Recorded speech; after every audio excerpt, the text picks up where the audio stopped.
So, click on the new button to create a new job.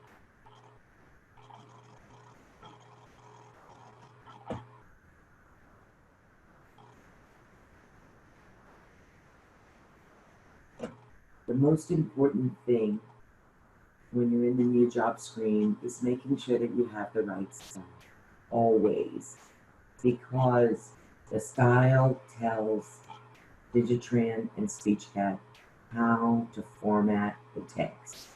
So it's really important, especially if you're a real-time writer, to always be sure that you have the right style. So we pick the style that we want to use, and then I'm going to go ahead and pick a Louisiana Court style, and I'm going to call it Court Day. And it's important that we have our speakers, though in both DigiTran and SpeechCat, you can also put speakers in the recording screen or in the real-time screen. So I'm going to put the court, the prosecutor, and the defense attorney, and I'll probably have to do it again once I get in. So I just click on apply. I can click on OK to close the new job window, or I can just click on record to go straight to the record screen. I'm not going to go there because first I want to talk about sound setup. I'm going to click on OK here. The sound setup is the most important thing to have right when you're talking about doing digital recording.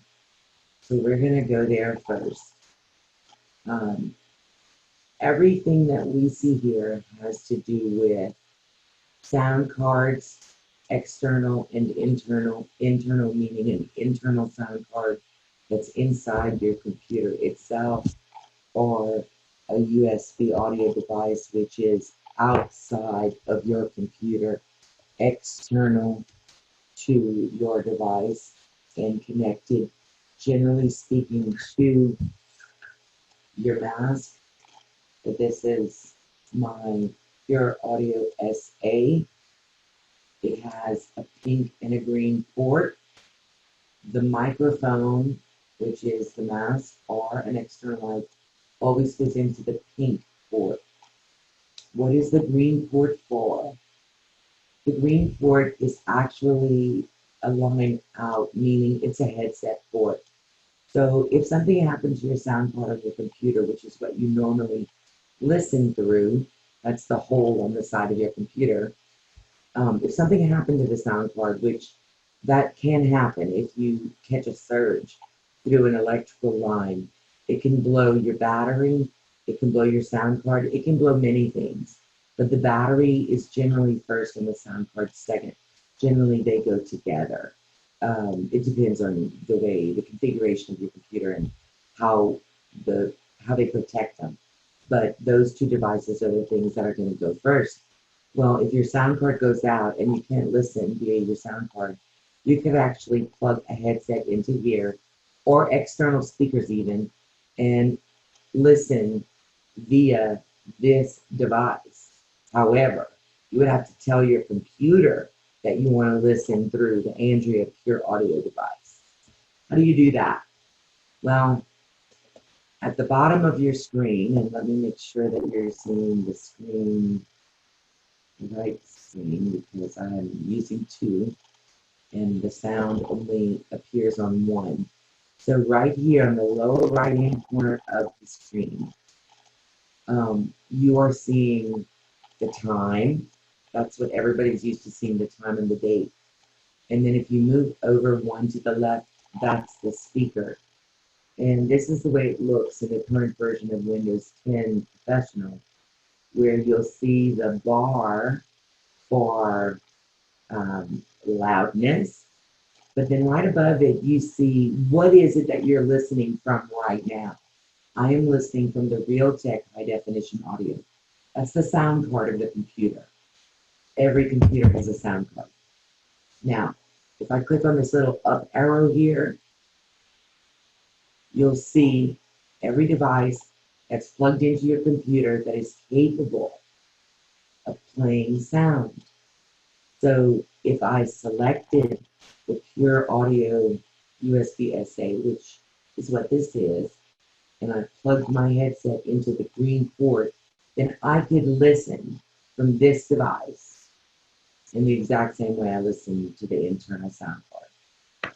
That's not what I want, so I'm going to switch it back to the Realtek high definition audio, but that's sort of always a good to know, right? So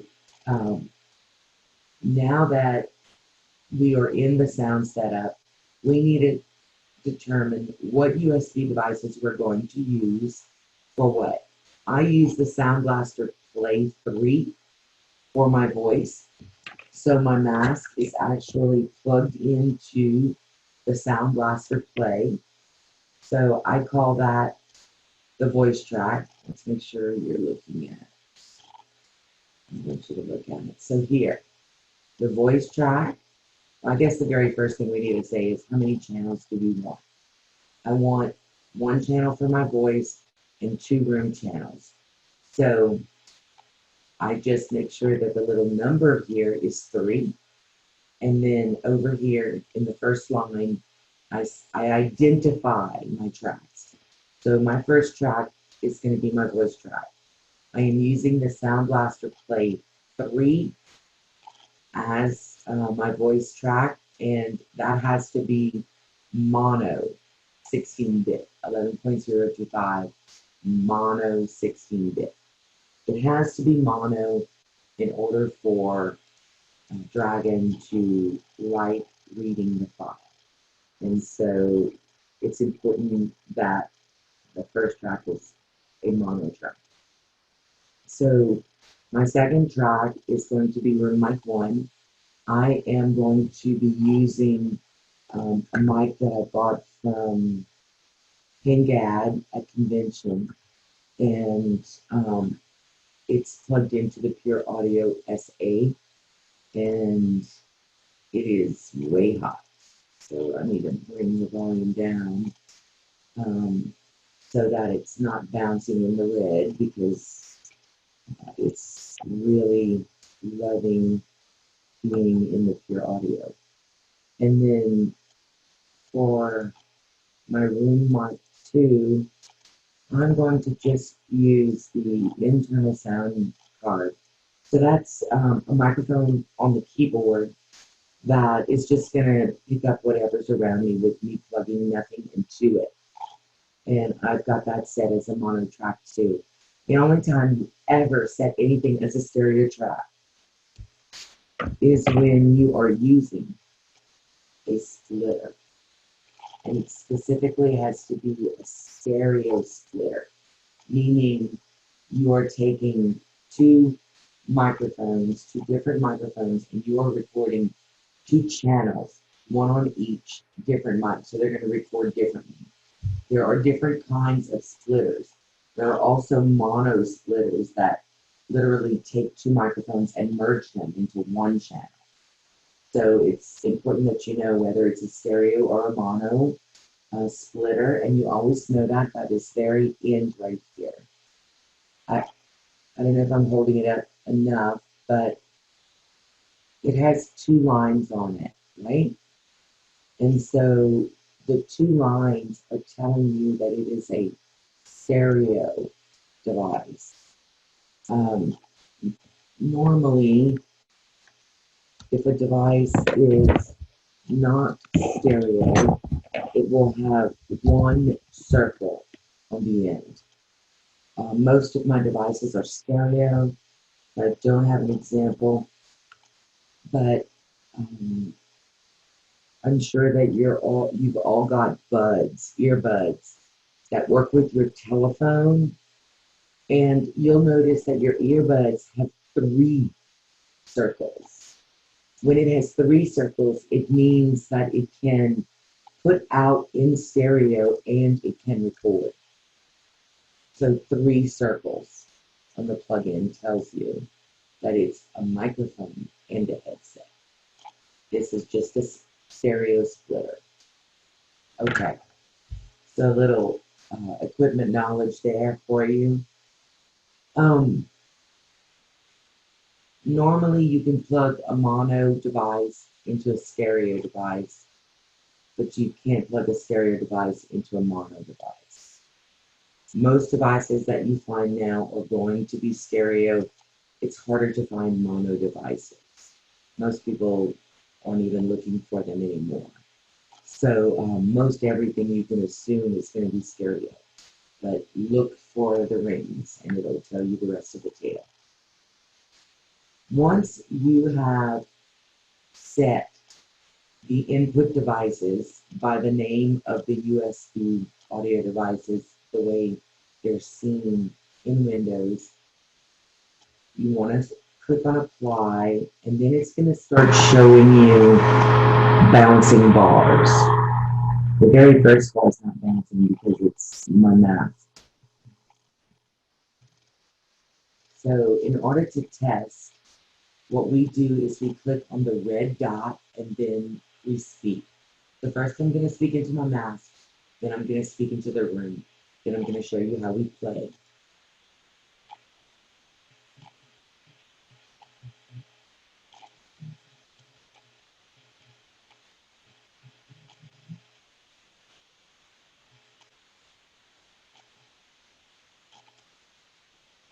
Okay, so I only tested the mask in that situation. So right beneath where it says named and voice track, there's a little right facing arrow.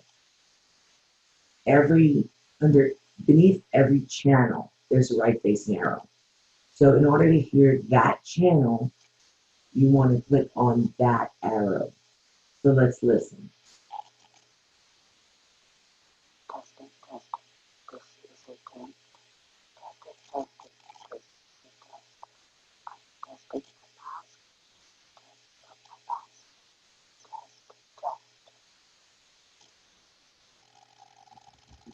Okay, so my hard of hearing cell cannot hear that, but very light. And so one of the things that I have is a USB speaker, and I'm going to see if it's, there we go. I'm going to listen again through that, so I need to rewind and listen.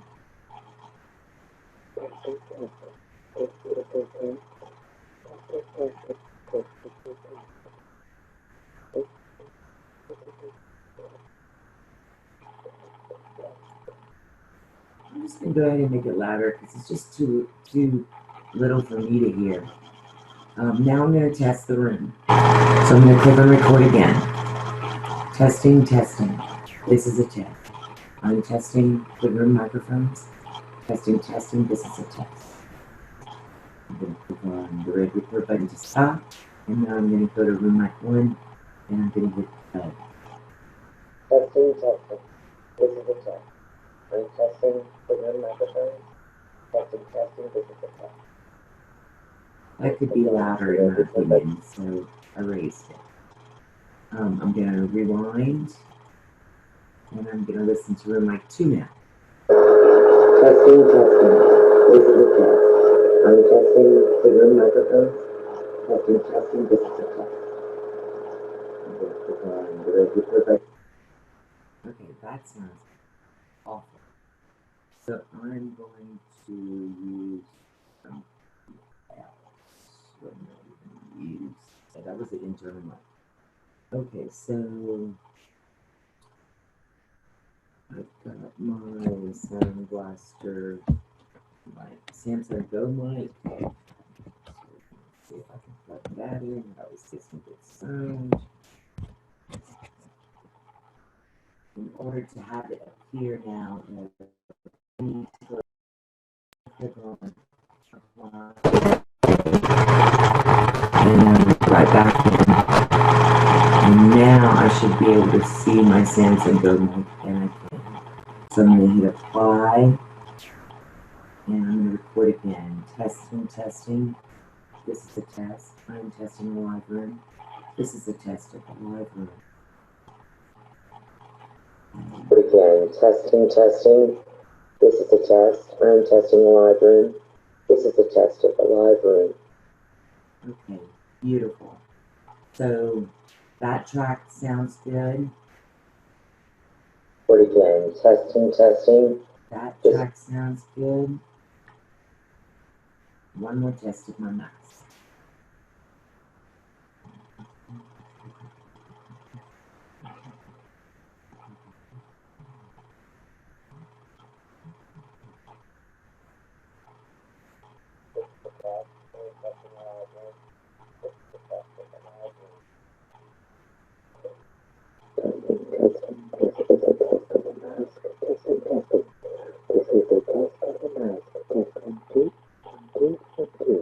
Okay, I like that better. So now I've got a configuration that I like. You lost the feet on my face.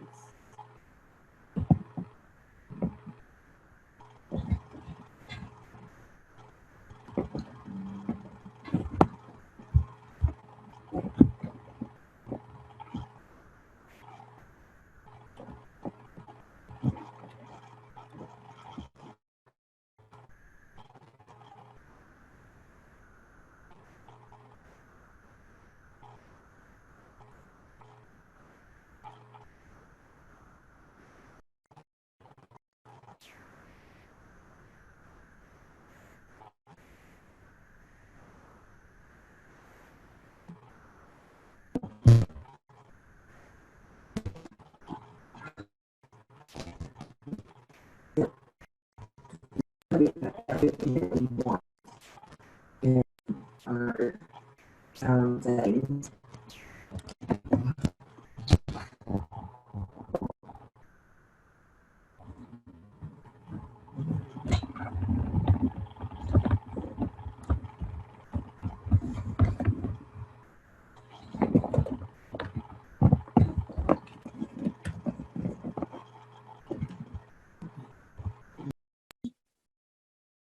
Yes.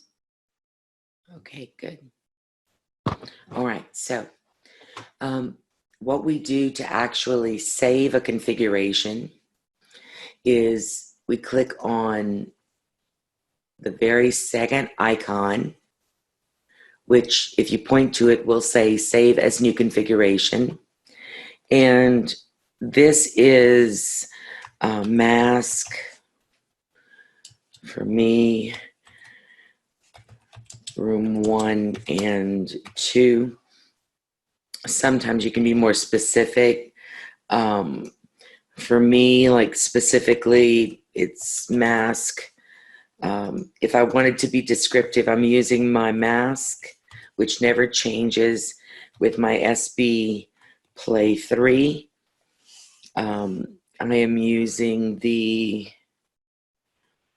Pure Audio SA with the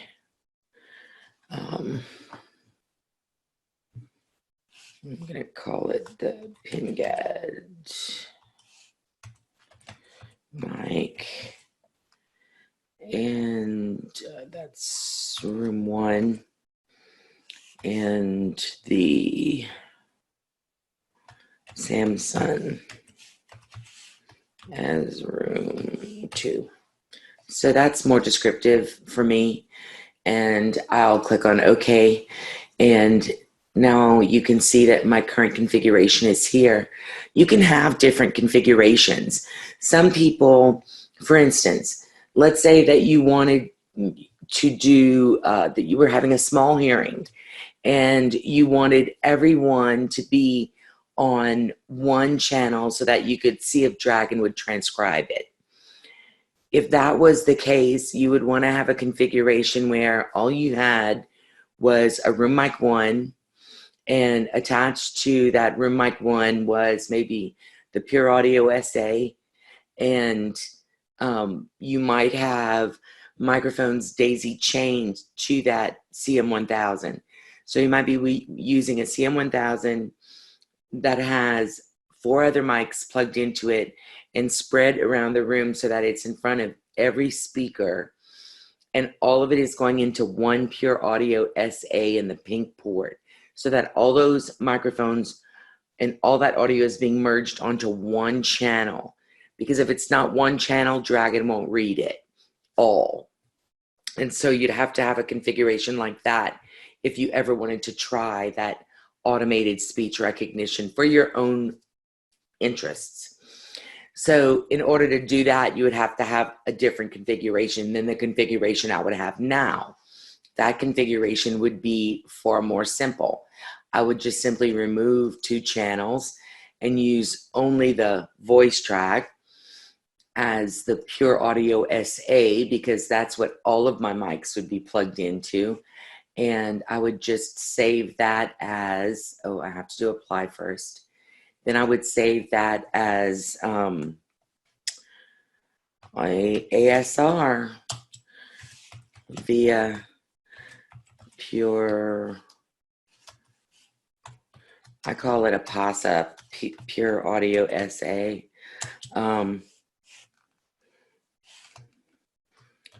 And CM 1000 daisy chain. Okay, that way, if I was going to do that day, I'd just come in and say, okay, well, let me load the configuration that I want.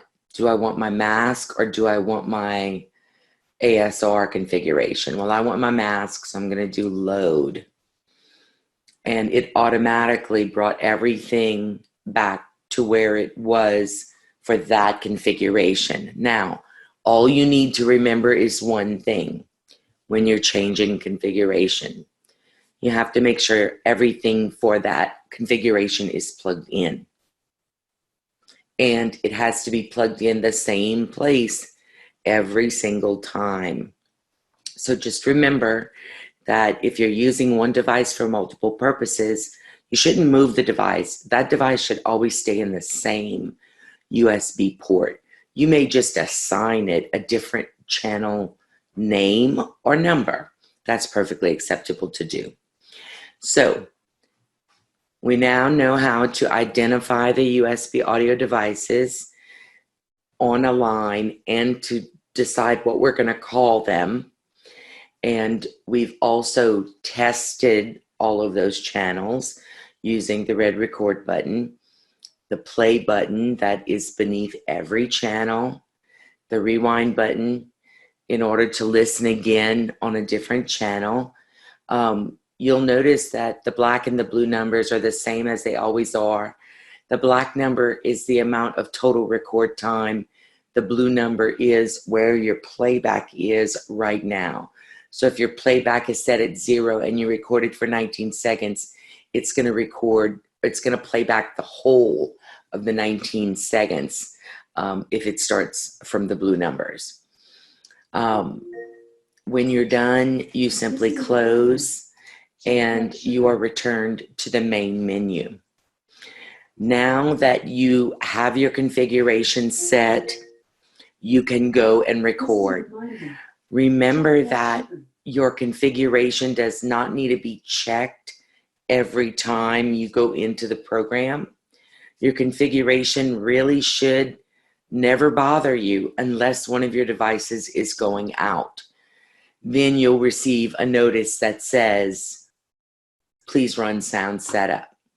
So from DigiTran, we click on the red record button to actually go into DigiTran. Okay, recorded. Here we go. You have to select the right job, then click on record, which I thought I did. Record.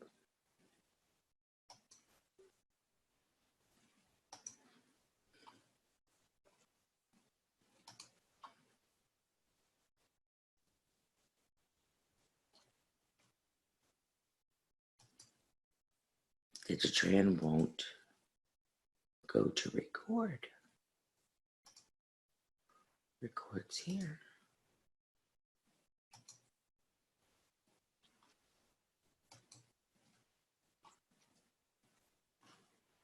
Okay.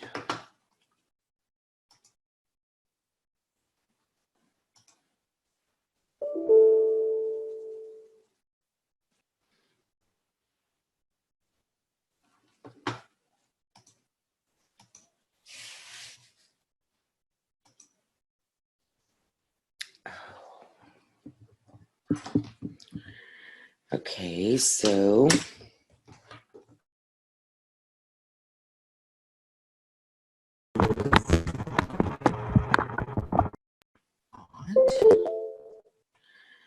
okay, we have an ability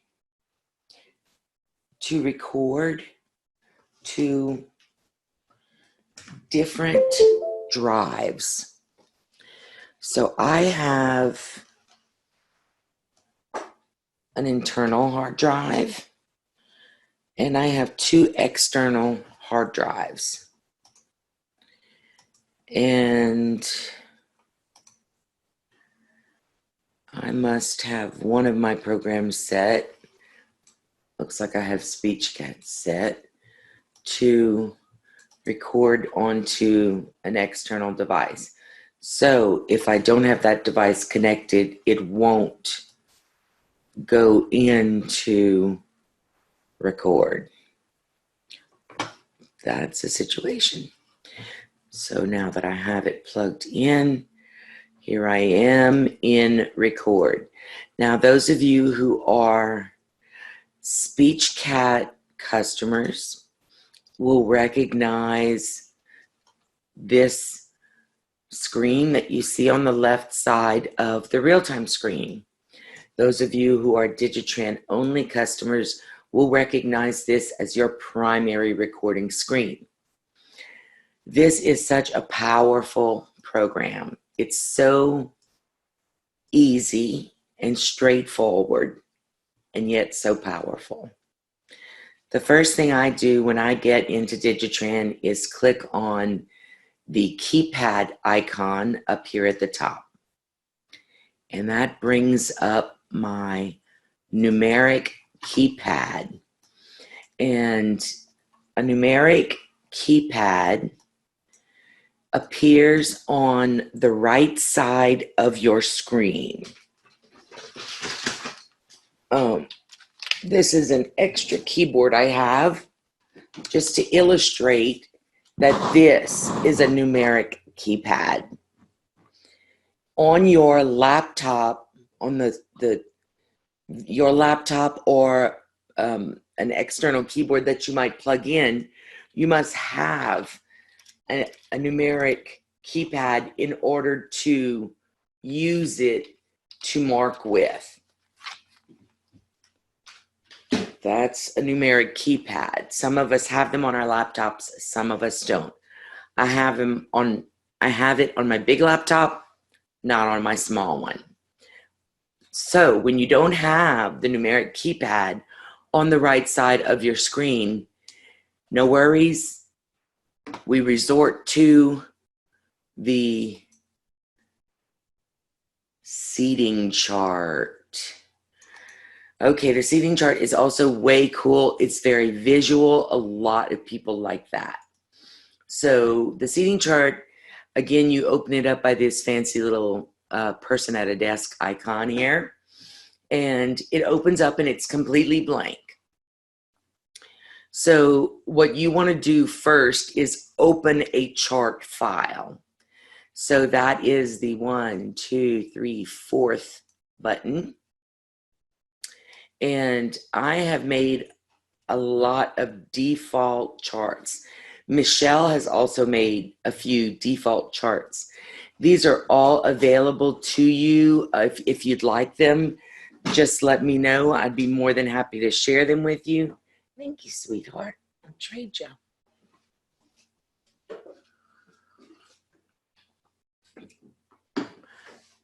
You can select as little as 4 people around a desk, or you can go straight to something that is more court friendly, because you guys in court really, you really get it for the voir dire and stuff.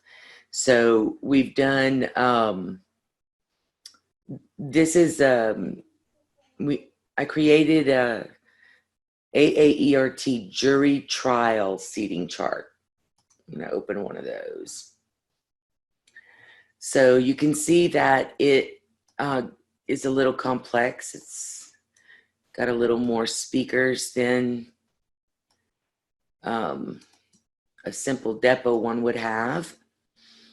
But these two screens can also work together to do some things. For instance, I have my numeric keypad set up right now to mark speaker 1 as the court.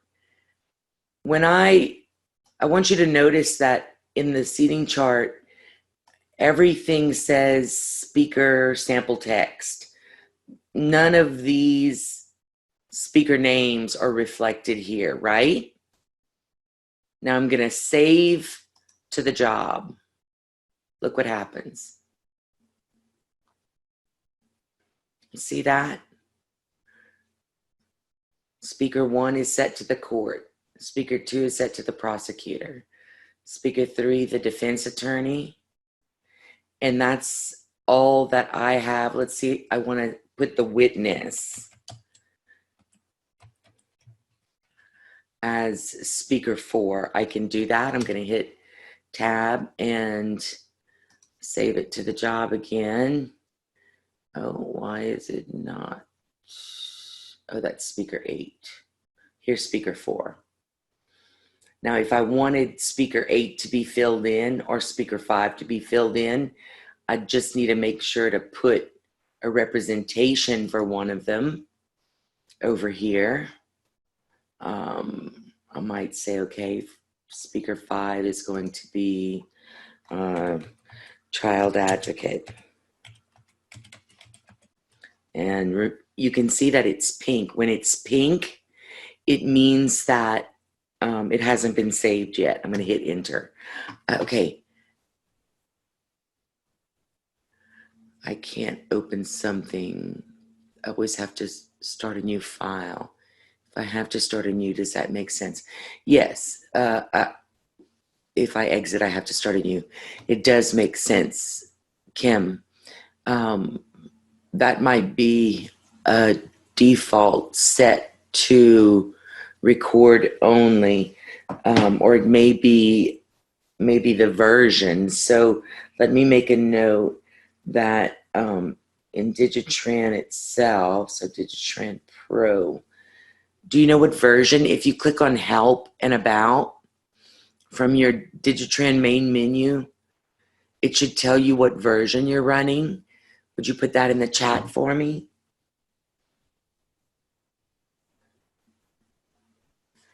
Cannot record, cannot return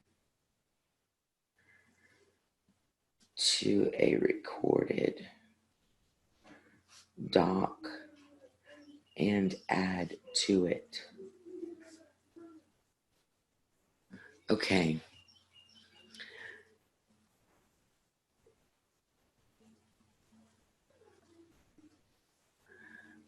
How do you save the numeric keypad assignments? Okay, that's a great question, Kim.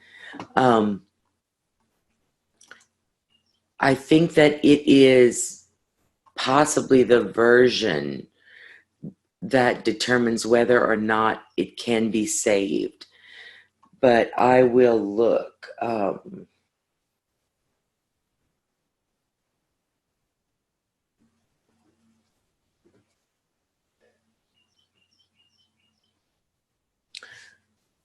Did you figure out your version yet? Not yet? No? Okay, no big deal. I can always dial in when we're done with the class and update you. Make sure you have the latest version. Sounds good? And nice and simple. Okay, so now that we have created our seating chart, I just want to show you that some of the seating charts we create, they may not be right for your courtroom. I draw your attention to the lower right-hand corner of the seating chart, you see the word very lightly, unfortunately. It says lock. If you click on it so that there's no box around the word lock, then you are allowed to move things. And these dots are simply representative of microphones. So you can move things to suit your court and where everybody might be seated in your court. You might even want to say, well, everybody's just along this window here, so we need to move these people down, you know, and you can move things to your heart's content to reflect whatever it is that you want to see. If there's something that you don't want to see, you can double click on it and you can say, let's see, I think that you'd have to delete it probably. Let's see if I can just hit delete. There we go. So if I click on something and I click on the red X, it will delete it. So that's how you can delete something that you don't want there. And then once you're done making the changes, then you just want to click on lock. And you see the box around it, and now you cannot move anything. You can't move it. As a matter of fact, what you're doing, if you're noticing over here, I'm going to go ahead and turn the recording on and just show you that once you have got the lock on, you're actually able to mark. I don't think these additional speakers are marking. Only the ones that we've set up here are actually marking. So that may be a bug.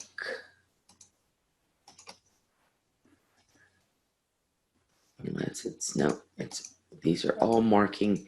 Usually what will happen is if there's something that's not being marked through the keypad, then it's going to just mark the last thing you marked again. Yeah, that's what's happening. So I'll make a note of that. But everything that you have identified via the numeric keypad, you're able to mark via the seating chart. Now, in SpeechCat, writers mark by voice. So there is no need to mark via a seating chart when you are in real time. However, I have had people ask, well, can that work? So it is on the wish list to make marking via the seating chart work, to mark in the notes window, not in the real-time screen.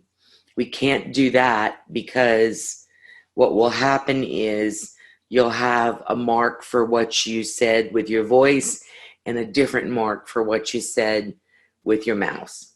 And that's contradictory. We do not want to be contrary. One of the greatest things about our recordability, whether you are in DigiTran alone or SpeechCat, is the ability to record and play back at the same time. Your F keys are very convenient, though some people don't have the ability to lock the F keys on their keypad, on their keyboard itself.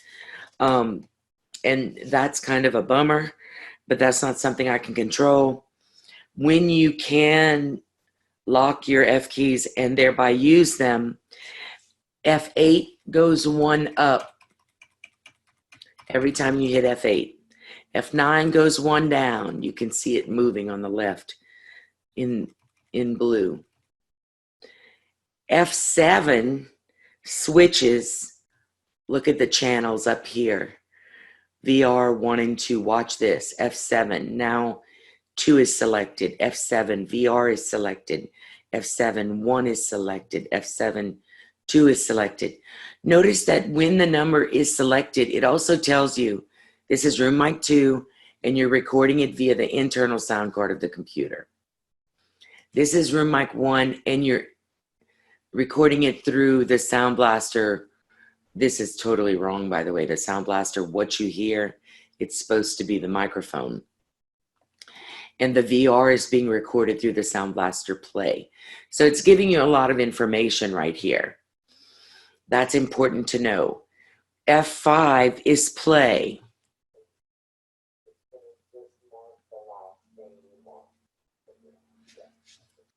You can hit F7 and it's going to continue to play only from that other channel. And because I'm set up wrong, it's not recording very well on the other channels. So, but I am playing and recording at the same time. Now let's say I stop the playback and let's say that we need to go back to a different day to do a read back. This, I think, primarily addresses officials more than deposition reporters, but it's possible that deposition reporters may have a multiple day deposition and they might ask for them to go back a different day. But for officials, this is the bee's knees, in my opinion. So notice that we are recording. This button, which looks like a laptop with a gray speaker superimposed on the right side of it, if you point to it, it will say open for readback. We're going to click on that one time. And that is going to take us to our main menu. I'm going to slide that over here. It went to the other screen. And there is everything from my main menu. And one thing that you might want to pay attention to is that you need to make sure that the day you go to is not audio archived unless you have your archive attached to your computer, right? So luckily I do have some things that are not archived. So I'm going to go to here because I see that I've got an hour and 25 minutes. And so I'm going to select the job and I'm going to click on the only button there is, which is the open button.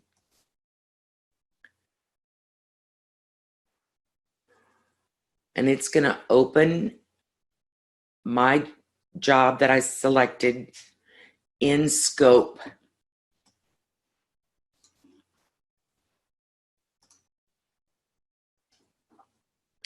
So here is my job in scope, and I'm going to go down the ways. Oh, I'm sorry, you previously testified that you didn't do any measurements. Let's see how accurate that is. I'm going to left click here because that's how I'm placing my cursor, okay? And then I'm gonna right click. No audio at that time. Left click, right click. No audio. Oops, would it help if there was...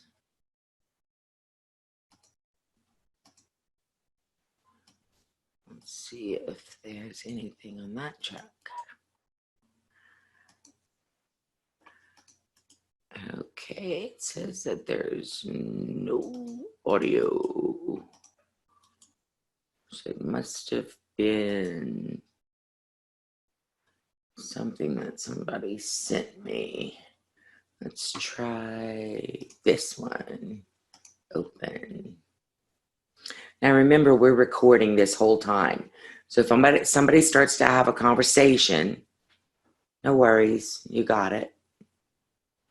Okay, so I'm gonna go, I just did this one the other day, so how can there be no audio?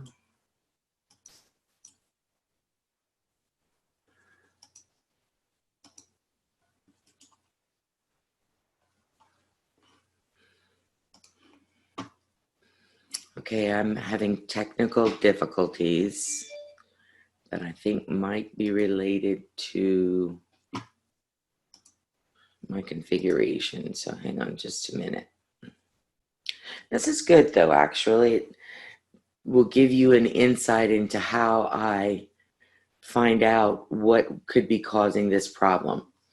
When I have record time, that tells me generally that there is an audio file attached. So I have record time here.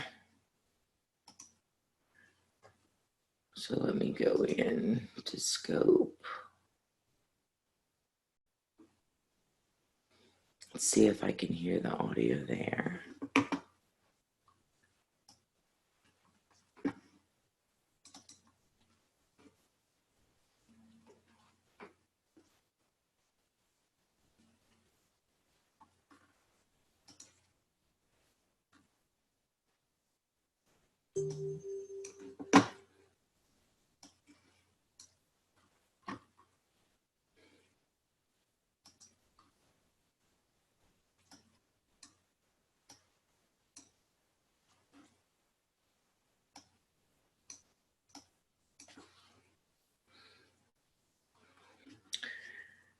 Okay, I didn't ask it to load the speech engine, so I'm not sure why it's loading the speech engine.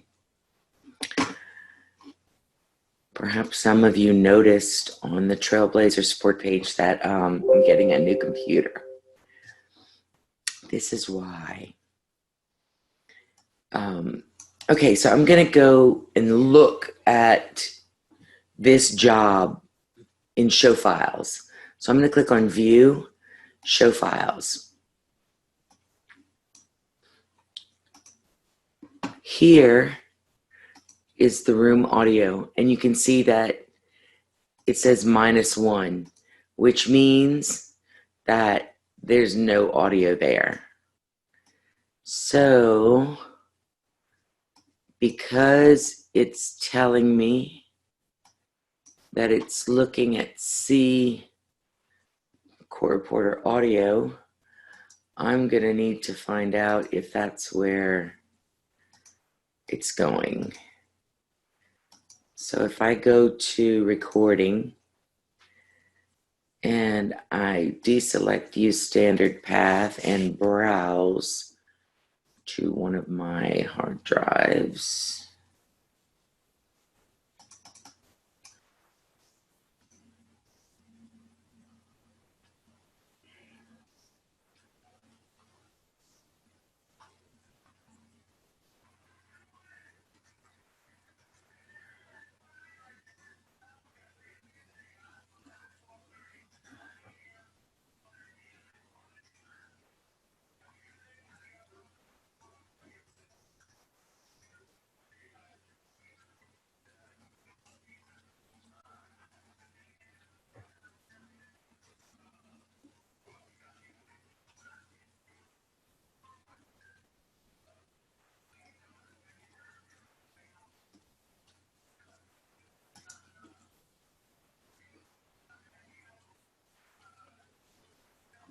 okay, so what I'm doing basically is telling it to go and look and attach itself to an external hard drive.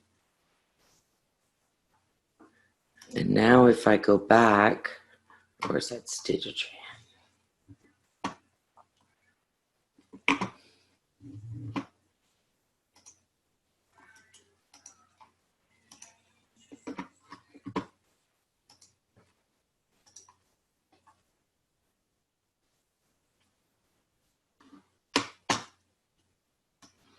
Okay, so here I am. Okay. Now there's plenty more jobs with record time because I was writing to the external drive. So now I'm just going to show you something. So here's a 19-minute job. I'm going to go to view and show files. Keeps popping over to my other screen. And now you see that I have audio files with sizes. And if I want to hear those files from right here, I can highlight it and go up here to where it says open sound file. And I can click on that and it's going to open that file. Open parentheses. 2. Close parentheses. Membership in the association. With 1 vote attribute. Attributable to the owner of the. Okay, so that one's fine. I'm going to go click on the room mic 1. I'm going to go open that. Doesn't sound like I was.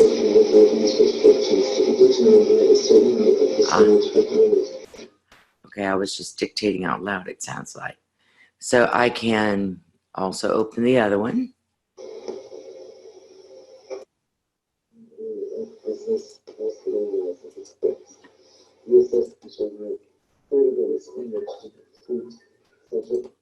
There you go.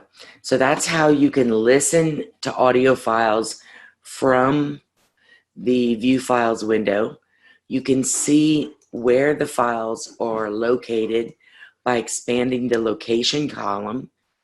See D, Program, Data, AudioScribe, Court Reporter, Audio. That's where my audio is being stored. And the fact that you can see sizes tells you that when you go to open, you're going to hear it. If you want to see the name of the file with the extension, here it is. Like if somebody asks you to send them a specific day's audio and you just want to send one track of audio, this is where you would come look for, okay, what's the name of the file?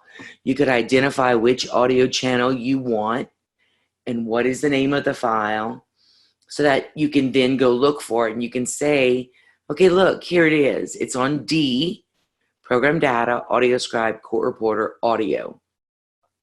So if I bring up my File Explorer,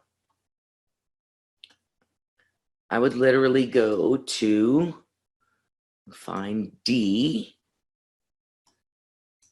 Here's my D, Program Data, AudioScribe, Court Reporter, Audio. And there's all my audio. And I like to change the topics that it shows me. I like to see the date the file was created. And I like to see if it was modified. And I like to see the size of the file. Because a lot of these files can just be deleted, see? All the files that are 1 kilobyte, obviously there's nothing in them, so why even keep them? You know, that might be something that I started and never did anything with. So I could delete them from here because I know that they're absolutely useless. 1 kilobyte, I promise you, nothing's in it. Nothing. So there you go. So I can see my audio. I can go and look for the name of the audio file, you know. And this is a good way if you need to upload it for a court or something or for a judge to the server. It's real easy.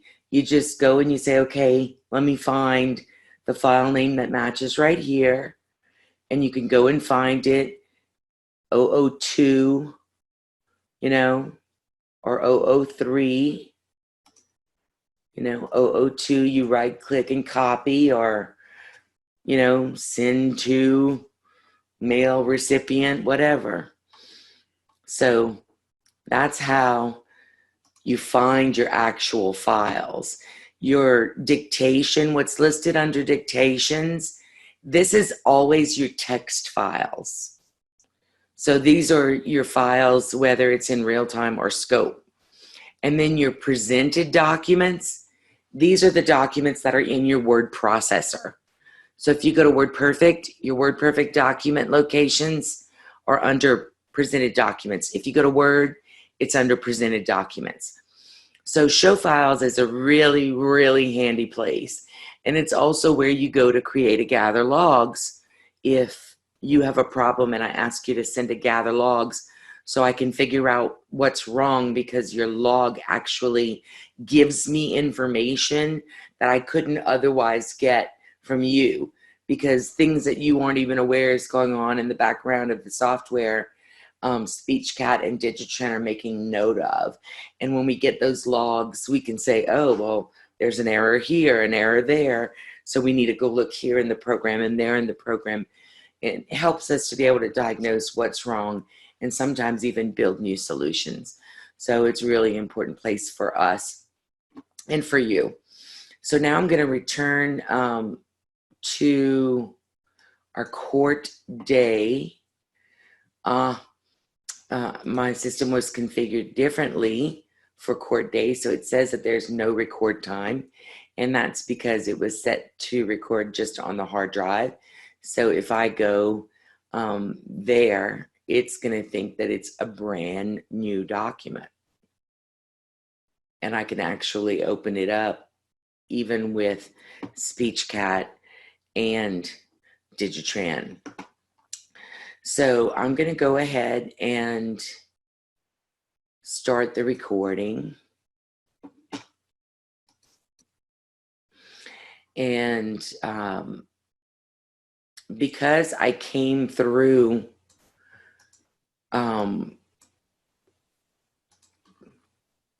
real time this time,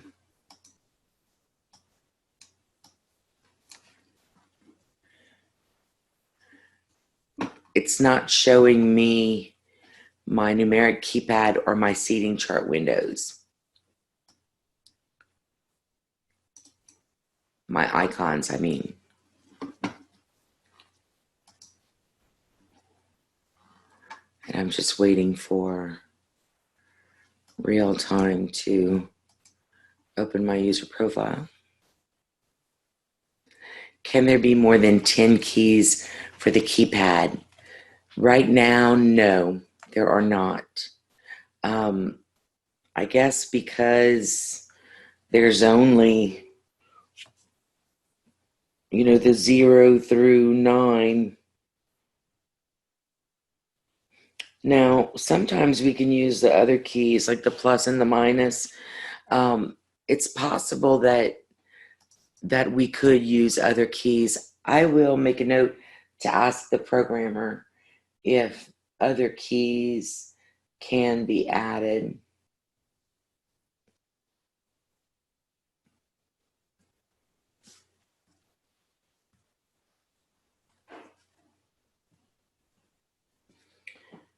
To the numeric keypad.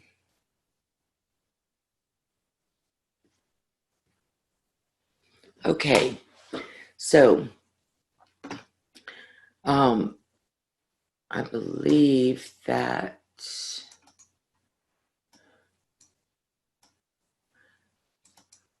we have to open the seating chart from here,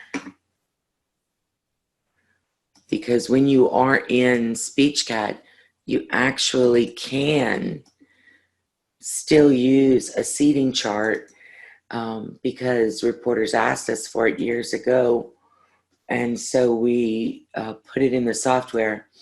I don't even know if anybody does use it, but when I use it in real time, I like to use it along the bottom. So I'm going to open a chart file. I think I have.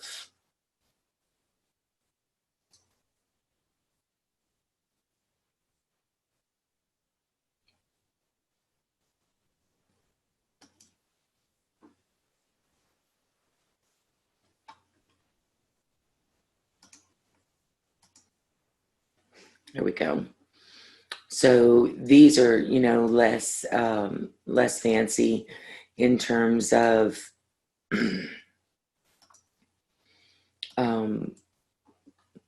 the way they're laid out, but it allows you to see a greater number of seats. And I'm going to go ahead and turn on the mic, and let's see, it doesn't look like it's locked. So let me lock it. Oh, it needs to.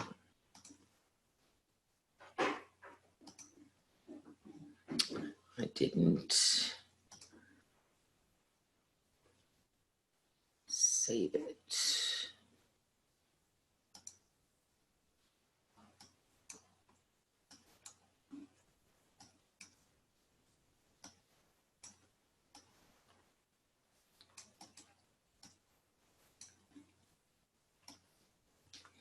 If you go and create a seating chart the night before, you can actually save it to the job. And then the next day when you get there, it'll be there.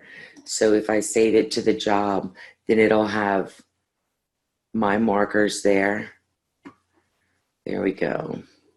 I don't think that these actually mark though. Save to the job, but it's not acting as though it's locked.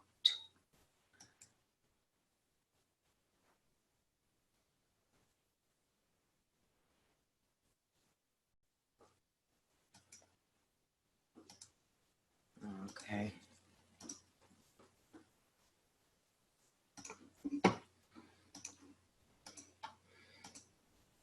I don't know what the benefit is if we can't use them to mark. To me, that doesn't do us any good.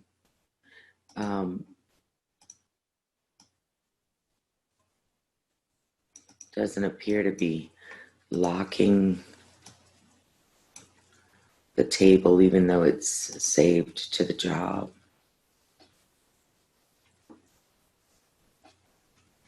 So, bug there too.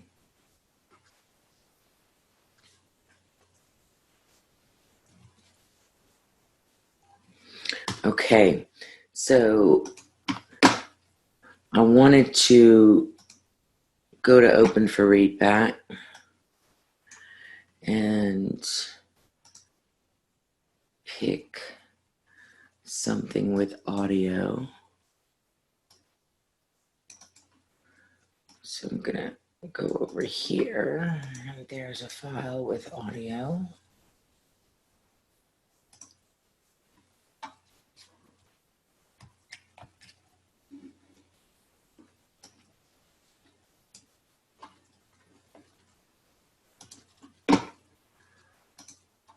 And so I'm gonna go ahead and open.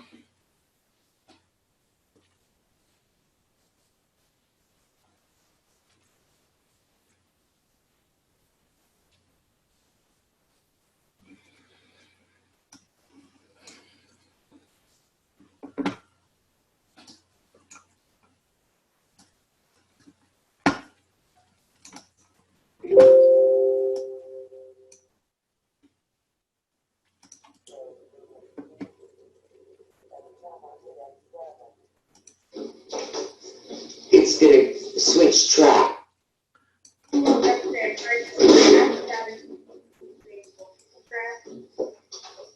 Right, F7 will switch the audio track. Reformat answer, but not Alt or Q. See how it's or A like it's supposed to work. Literally, all I did was left click and right click. Reformat and answer, it's right there. Or Q and Alt or A like it's supposed to work. And you can do your read back. You can use Control F to find whatever. If they say, please find a certain term or word or something that was said, you can do that. And do your read back, and then simply close out, and that'll bring you back to the open for read back menu that lets you see all your jobs. You just, and note also that you can access both the current and the courtroom list from this open for read back thing, okay? So you can access both. Can you read back from the same track that you are recording on? Yes, you can, absolutely, but not from open for read back. During open for read back, you're actually reading from something that was already recorded. So you would have to come back to your current screen to do a read back from today. Does that make sense? Okay. And so we were recording the whole time. Dragon can be translating the whole time. It is not a problem. Know that you can add gain if you need it while you are recording, and you should be able to see immediately the results. When the results are bad, you will see it immediately. You saw it jump into the yellow and the red. Now it's in the green. I feel much better about that. Now channel 1, I can bring up a little more and still not have it going into the green. That's what tells me that it's not the right device that's selected. And so just close it when you're done altering whatever you want to alter. You know, remember that if you've been recording and marking, and you want to get to the end, like let's say you do a read back, and during your read back, you went way up in the document. So you were way over here playing in the document, and you want your playback to go all the way to the end, then you can literally just click on jump to end. Why do you do that? Because if somebody asks you for a read back, they want generally a read back from just now. Now there are going to be times that they want that read back from way the heck back there, right? But we're talking about a read back from, could you repeat that question? I didn't get it. You want to be as close to present as possible, which is why you would use the jump to end. And notice that it's in both windows. So jump to end in DigiTran means that you're going to the end of playback. Notice that recording and playback are very close. You're basically telling DigiTran, I want you to be playing back from as close as possible behind reality. And then over here it says, I want you to make sure you're writing text at the end, and my playback cursor is at the end. So I'm ready to just hit F8 when I need to go to the last question, right? Because that's what you're usually going to want to be doing. So that is read back from multiple channels, open for read back. One other thing about open for read back. There's going to be plenty times that you are in court ahead of everybody else. And you're sitting there, and you're there a good half hour before everybody else. You set up, you do your sound checks, you're done, you're happy, you're just waiting. Why not do something useful? Now, there are mornings when you want to visit with people. Great, visit. But there are other mornings when you've got a transcript hanging over your head. You've got it all typed, but you're in the proofing phase, and you just need to finish the darn proofing. Well, you can go to open for read back, and you can actually go to the main menu, go find the job that you need to proof and open it and proof. Now, I generally set all of you so that you have the right settings to be able to edit from open for readback. As long as you have that set to on, then you can actually be proofing a document. You can make changes. And then when everybody finally starts walking in, you just hit the save button, you close out, and you are ready to go. All you have to do is click on record. That's it. So that is very, very handy. You know, reporters pride themselves on being ready and being present and ready before everybody else. And I support you in that 110%, which is why we made the feature possible for you to edit. So let's just go and check our settings to make sure that your settings are set so that you can edit. Up here, well, I'm going to close out of Realtown. Let me just close out of the Realtown and get back to the main menu. And whether you are in SpeechCat or DigiTran, you've got your options button on the main menu.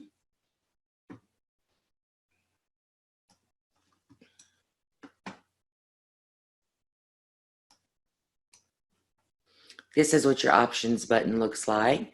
It's also available inside of Realtime. It's available inside of Scope.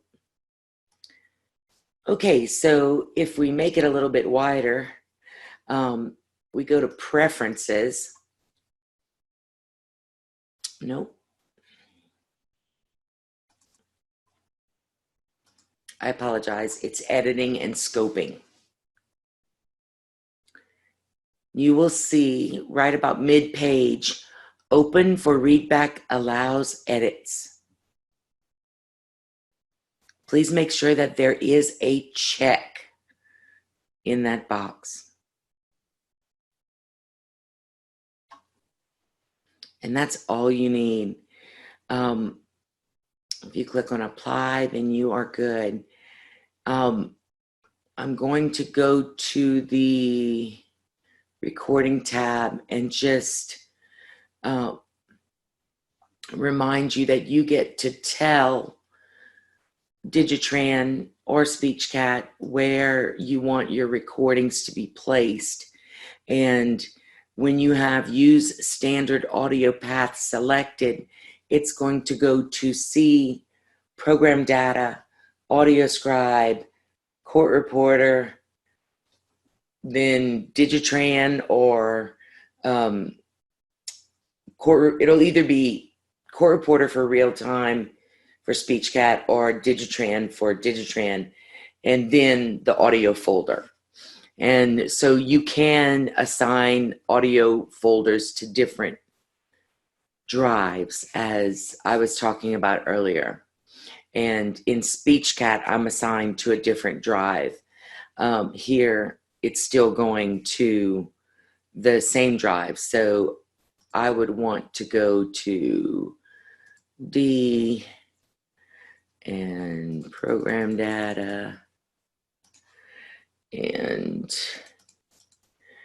AudioScribe, Court Reporter. Let's see, I'm in DigiTran, so still go to Court Reporter and Audio and OK and Apply. And that's how you know all of your audio is going to be stored on a different drive from there on out.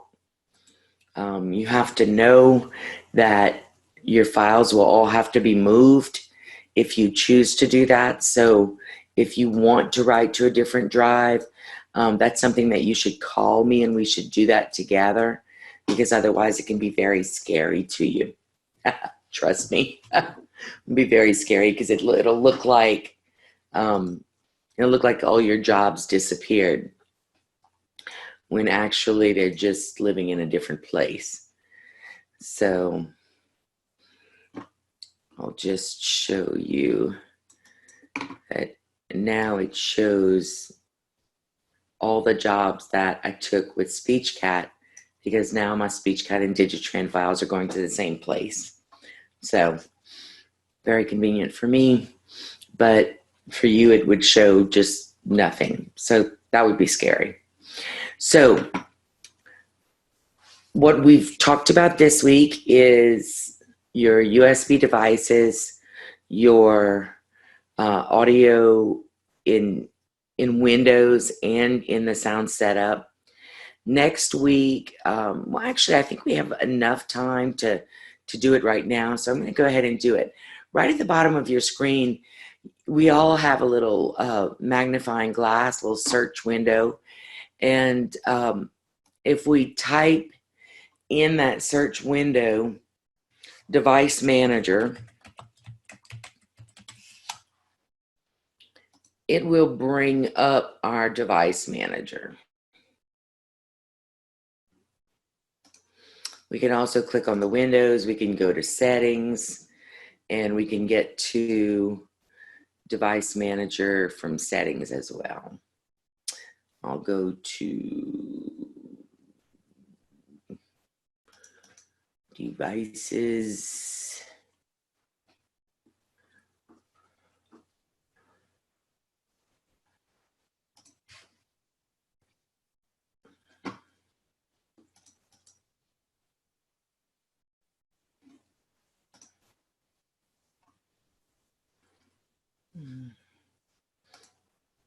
Let me just type in Device Manager up here.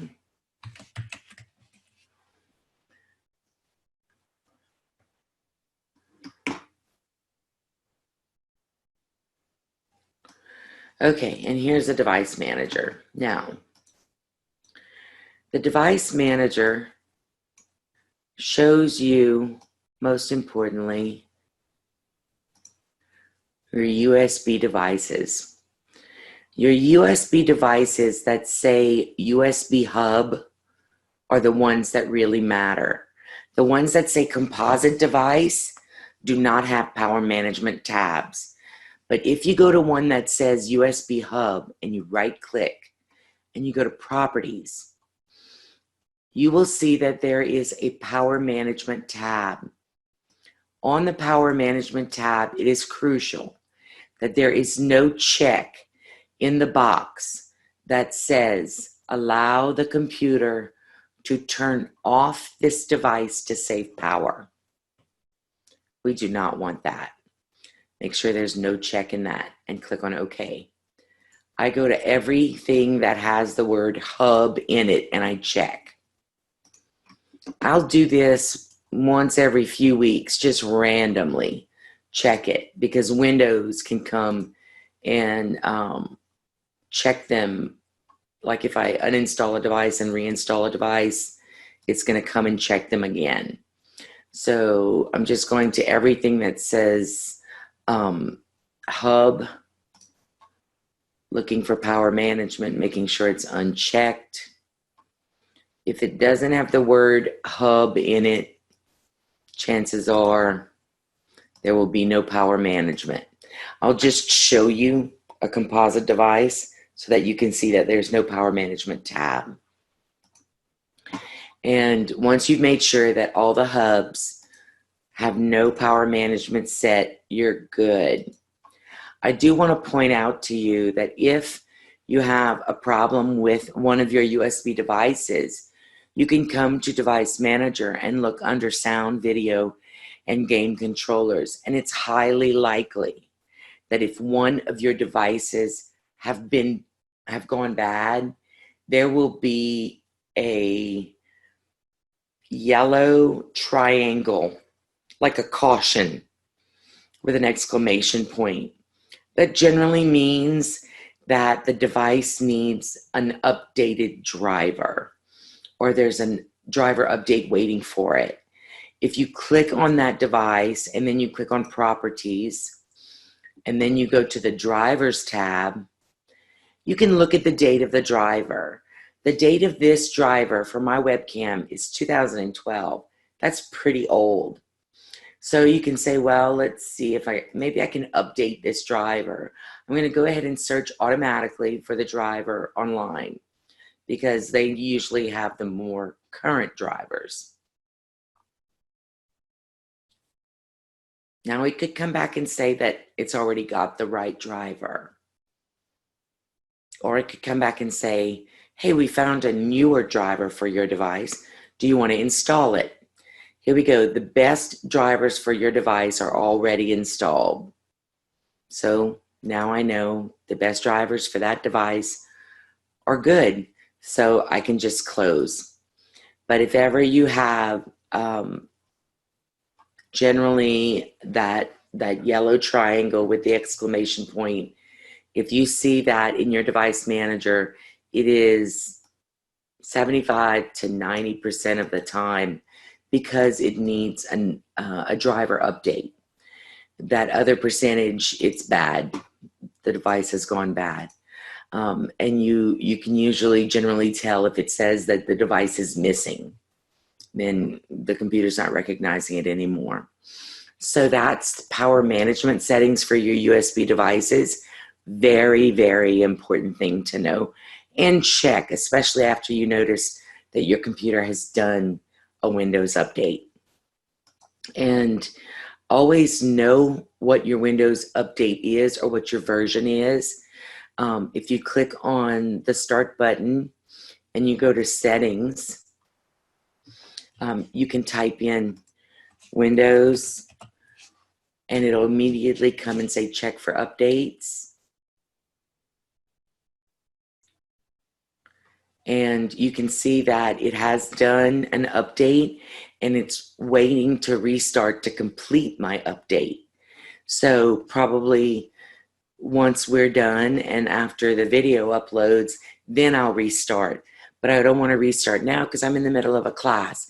There are going to be times when you can't, it's not a good time to restart. And that's perfectly fine to say pause it and I'll do it next time I restart or whatever. So just know that it's always good to know when you have updates to do. And then if you want to know what version of Windows you are on, if you click on the little magnifying glass and you type in WINVER and you hit enter, it's going to come up and show you this. Microsoft Windows version, my version is 1903, build 18362.388. That's going to change when I restart my computer, and the update that's waiting now is installed. But always good to know what version you have, because a lot of times problems are directly related to certain Windows versions. So it's always good to know. Well, ladies, I'm going to unmute you real quick. And let's see. Participants, mute all, unmute all. Okay, I just wanted to give you the chance to ask any question. I apologize. I got the Eastern and Central wrong. Oh, no worries, Mary. You'll see the whole video. Okay, thank you. No worries. Questions, anybody?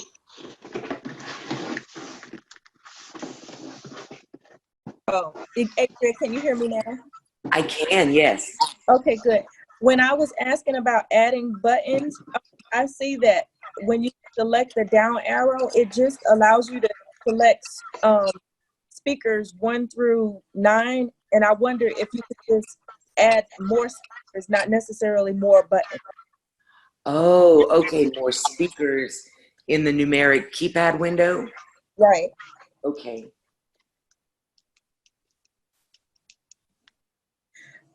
You have to press the unmute button, Kim, from your computer too. Even though she unmuted you, you have to unmute yourself. Thank you so much. I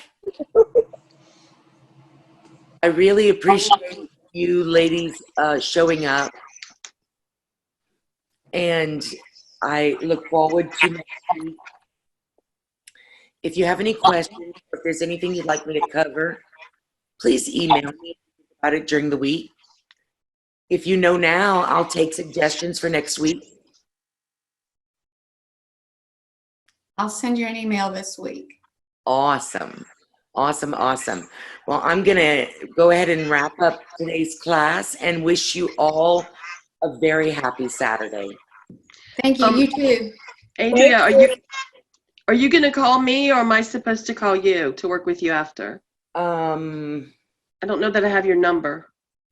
I have yours, Mary, so I'll call you. Okay, give me a few minutes to set it all up. No problem. Thank you so much. Okay. Bye-bye. Thank you, Adrian. Bye-bye. Bye-bye. See you next week. Okay.